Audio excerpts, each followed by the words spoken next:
Bueno, entremos de lleno en esto. Les doy la bienvenida a este nuevo análisis. Hoy vamos a desmenuzar un tema súper complejo y, honestamente, de altísimo riesgo, que cruza la línea entre el derecho, nuestra salud y la dignidad humana. Estamos hablando de las protecciones laborales por motivos de salud aquí en Colombia. Y para entender realmente cómo funciona esto en la práctica, nos vamos a anclar en una decisión fascinante y súper reciente, la sentencia T-522-25 de la Corte Constitucional. Ojo, esto no va a ser una simple lectura aburrida de reglas, para nada. Es más bien un mapa sobre cómo nuestras condiciones médicas pueden impactar directamente la forma en que nos ganamos la vida. Para arrancar, vale la pena hacernos esta pregunta directa y la verdad bastante dura. ¿Es legal que un contrato termine simplemente porque surge una enfermedad grave? Es una preocupación que cualquier profesional, o sea, cualquiera de nosotros podría tener en algún momento, ¿verdad? Todos conocemos a alguien que ha enfrentado un diagnóstico aterrador, pero la gran pregunta es, ¿qué pasa cuando ese momento de inmensa vulnerabilidad física choca, digamos, con la renovación de un contrato de prestación de servicios o uno laboral? Las respuestas no son blanco o negro, y créanme, los riesgos emocionales y prácticos en los casos reales que vamos a explorar hoy son enormes. Así que este es nuestro plan de ruta para hoy. Primero, una breve introducción al fuero de salud para estar todos en la misma página. Segundo, el escenario 1, sobre contratos de prestación de servicios, con el caso de María Paula. Tercero, el escenario 2, nombramientos en provisionalidad con Claudia. Cuarto, el escenario 3, enfocado en contratos a término fijo y la historia de Sandra. Y finalmente, cerraremos con las conclusiones y esas reglas clave que definitivamente deben llevarse de todo esto. Empecemos entonces con el primer punto, una introducción al fuero de salud. Para entender este concepto jurídico base y tener un suelo firme donde pisar, tenemos que mirar hacia la máxima autoridad en la materia, que es la Corte Constitucional de Colombia. Básicamente, ellos son los árbitros definitivos en estas disputas que literalmente alteran la vida de las personas. La sentencia T-522 que vamos a desglosar unificó 3 expedientes distintos y lo hizo precisamente para trazar una línea clarísima sobre quién tiene protección y quién no. Y esto nos lleva al corazón del tema de hoy, la estabilidad laboral reforzada. Suena súper técnico, lo sé, así que vamos a desempacar este término. El punto crucial aquí, y presten mucha atención a esto, es que no se trata de una regla absoluta que diga jamás, bajo ninguna circunstancia, se puede terminar un contrato si alguien está enfermo. No es un escudo mágico impenetrable. Más bien, es una protección llena de matices que cambia y se ajusta dependiendo de 2 factores vitales.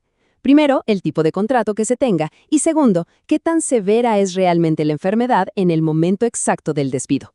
Pasemos al segundo punto, nuestro escenario 1. Contratos de prestación de servicios y el caso de María Paula.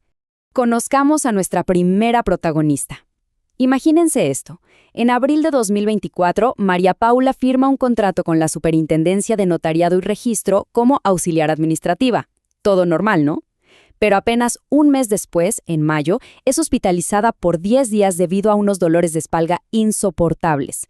Ahí recibe diagnósticos súper serios, trastorno afectivo bipolar, discopatía cervical y radiculopatía lumbar. Las cosas se complican tanto que para octubre el mismísimo Ministerio de Salud la califica formalmente con discapacidad física. Y a pesar de todo esto, en diciembre de 2024, la entidad decide simplemente no renovar su contrato. ¿El motivo? Una evaluación de su supervisora. Todo este dramático deterioro de su salud ocurrió justo en medio de su periodo de servicio. Y aquí es donde estalla el problema legal. La Corte falló a favor de María Paula por algo realmente insólito. Resulta que la supervisora la evaluó negativamente argumentando, literalmente, que por su condición médica faltaba demasiado al trabajo y que era imposible asignarle tareas.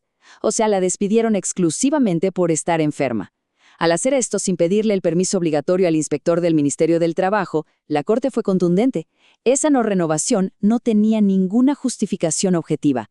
Fue, a todas luces, un acto de discriminación directo. Y bueno, como vemos aquí en la síntesis oficial de la decisión, la Corte no se quedó solo en darle la razón en el papel. Tomaron medidas drásticas. Le ordenaron a la superintendencia renovar ese contrato de prestación de servicios, pagarle absolutamente todos los honorarios que dejó de recibir en ese tiempo e incluso Sumaron una indemnización especial equivalente a 180 días. Esto es un precedente gigante, porque demuestra que esta figura legal sí ampara a los contratistas independientes cuando se comprueba que hubo discriminación. Muy bien, seguimos con el tercer punto de nuestro análisis. Escenario 2. Nombramientos en provisionalidad y la historia de Claudia. La situación de Claudia es de esas que realmente te encogen el corazón. Ella entró a trabajar a la Secretaría de Educación Distrital de Bogotá, pero ojo, lo hizo para cubrir temporalmente el cargo de otra persona, digamos que se llamaba Regina, que había sido ascendida a periodo de prueba en otra vacante. Bueno, mientras Claudia estaba ahí, dándolo todo, recibió diagnósticos médicos devastadores. Un cáncer de tiroides que requirió cirugía y un aislamiento por yodoterapia, y además una afección crónica bastante dolorosa. Y de la nada, Regina decide regresar a su puesto original. Obviamente, esto obliga a la entidad a terminar el encargo temporal de Claudia. Aquí es exactamente donde entra a jugar un término jurídico distinto y súper interesante: la estabilidad laboral relativa no reforzada.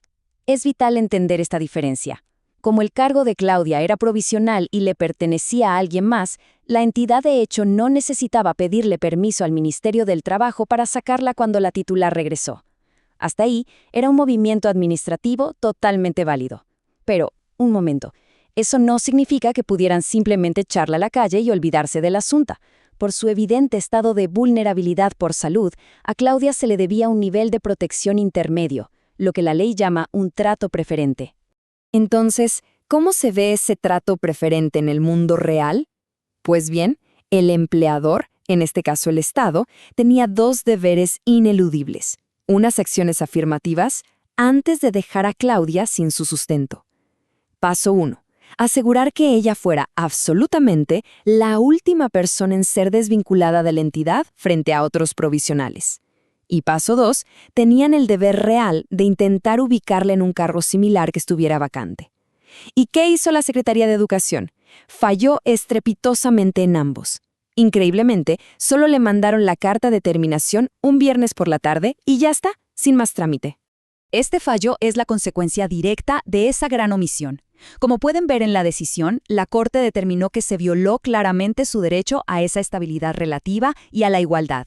La orden fue contundente. Le exigieron a la entidad volver a vincular a Claudia en un cargo vacante de igual jerarquía, o si de verdad era imposible, tenían que justificarlo de una manera jurídica sumamente estricta. Es un recordatorio tremendo de que el Estado tiene unos deberes solidarios especiales con las personas más vulnerables. Llegamos al cuarto punto. Escenario 3. Contratos a término fijo y el caso de Sandra. Pongamos la situación de Sandra en contexto, porque es un escenario súper común. Ella era docente de lengua castellana en un colegio privado.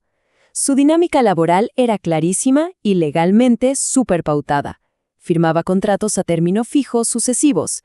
Estos empezaban en enero y caducaban de forma natural cada diciembre cuando se acababa el año escolar. Sin embargo, en el 2020, esa rutina se rompió por completo.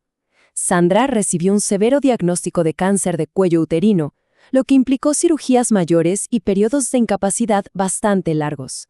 Y justo aquí tenemos que hacer una pequeña pausa analítica. Hay que contrastar su historial médico en el tiempo, porque esto cambia las reglas del juego. Fíjense en la evolución. En el 2020, Sandra estaba pasando por una crisis catastrófica. Pero resulta que la controversia legal real sobre la no renovación de su contrato explotó años después. Para el 2024, su cuadro clínico había mejorado muchísimo.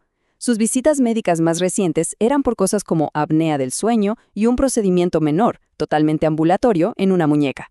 Básicamente, esa enfermedad oncológica inicial ya la había superado. Y esa evolución médica fue el giro definitivo del caso. A diferencia de los otros escenarios, la Corte le negó la protección de estabilidad laboral a Sandra. Y la lógica es muy estricta, pero tiene todo el sentido. Los jueces evaluaron su salud en el momento exacto en que se acabó el contrato, no mirando hacia el pasado. Como en el 2024 sus afecciones eran menores y realmente no le impedían ni le dificultaban dar sus clases, el colegio estaba en todo su derecho de simplemente dejar que el contrato se acabara en diciembre como hacían todos los años. Era una causa objetiva, sin ninguna necesidad de pedir autorizaciones al ministerio. Y así llegamos a nuestro quinto y último punto: conclusiones y reglas clave de todo este enredo legal. Para consolidar todo este panorama y entender bien esta especie de equilibrio exacto que busca la sentencia, miremos este resumen. La protección escala y se adapta, no es una talla única. Tenemos a María Paula, que tenía un contrato de prestación de servicios, fue discriminada por sus ausencias médicas y obtuvo protección total. Luego está Claudia, que era provisional, no consiguió inamovilidad absoluta, pero sí se le exigió al Estado ese trato preferente y humano. Y por último, Sandra, con un contrato a término fijo que al haber superado afortunadamente su enfermedad grave, demostró que la ley no te blinda de forma indefinida frente a la finalización normal de un contrato. Todo, absolutamente todo, depende del tipo de vínculo y de cómo impacta la salud tu trabajo en ese preciso momento. Al final del día, esto es un equilibrio súper delicado entre los derechos del trabajador y las causas legales que tiene un empleador. Para quienes nos acompañan hoy, especialmente si gestionan equipos, están en recursos humanos o administran contratos, quiero dejarles esta reflexión final. A la luz de todos estos matices tan complejos que acabamos de ver, ¿cómo se están evaluando realmente los expedientes médicos frente a las decisiones de despido o renovación en sus propios entornos laborales? Porque, ojo, tomar una decisión a la ligera, sin los permisos adecuados y sin entender estas tres diferencias clave, puede costar no solo muchísimo dinero en demandas, sino que puede vulnerar la dignidad de una persona en su momento de mayor debilidad. Bueno, hasta aquí llega nuestro análisis de hoy. Sigan cuestionando, revisen sus procesos y sigamos aprendiendo juntos.